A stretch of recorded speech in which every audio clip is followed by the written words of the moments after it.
인류의 눈물을 닦아주는 평화의 어머니, 한학자 총재, 3장, 어린 양 혼인잔치는 세계를 구원하는 등불, 121쪽, 작은 돛담배 거친 풍랑에 맞서. 내가 성혼식을 올린 1960년을 분수령으로 나라 안팎에서 큰 변화가 연이어 일어났습니다. 역사의 거대한 수리바퀴와 함께 통일교회도 큰 변화를 겪었습니다. 참 어머니를 처음으로 모심으로써 세계 종교로 발돋움하는 도약대를 마련했습니다. 그것은 비탄에 빠진 인류가 구원의 새 희망으로 안고 살아갈 수 있는 등불이었습니다. 나아가 억압만 당하던 여성들의 자각으로 세계 곳곳에서 참된 여성운동이 미약하게나마 싹을 틔웠습니다. 성혼식을 올리고 사흘 후 우리 부부는 여러 식구들과 함께 인천의 주안농장에 갔습니다. 농장 한켠에 포도나무와 은행나무, 느티나무 여러 그루를 심었습니다. 무럭무럭 자라나 훗날 세상 사람들에게 소망의 열매를 나눠주는 아름드리 나무가 되거라.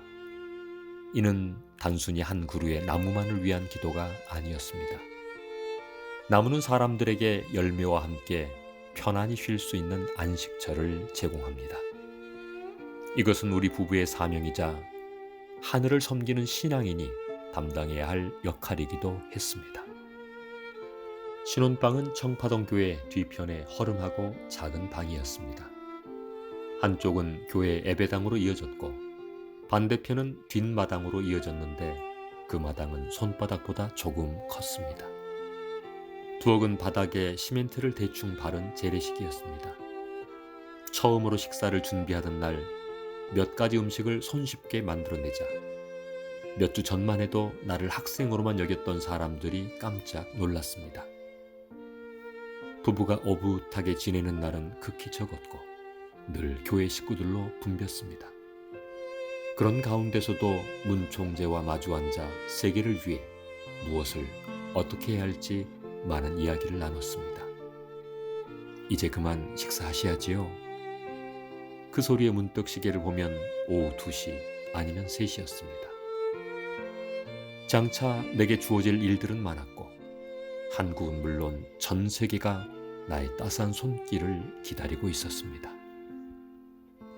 첫 달 예진을 시작으로 아이들이 태어나기 시작했는데 살림집은 좁기도 할 뿐더러 추운 일본식 주택이라 출산하면서 바람을 타 산후병이 생겼습니다. 나는 아직 어린 몸으로 해산의 고통을 안으로 참아내야 했습니다.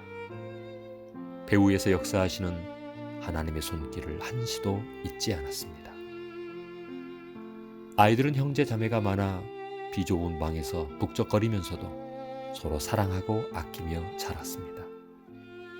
나는 아이들을 작은 하나님이라 여겼습니다. 매일 볼에 입 맞추고 따뜻하게 대화했으며 틈만 나면 아이들을 위해 기도했습니다.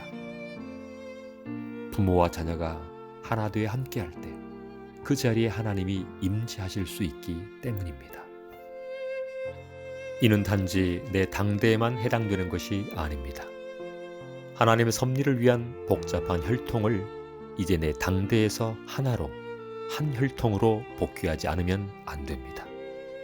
나는 몸이 많이 힘들었지만 연년생으로 아이를 낳았고 4번에 걸쳐 제왕절개 수술을 받았습니다. 사실 정상적이라면 제왕절개는 2번 이상 할 수 없습니다.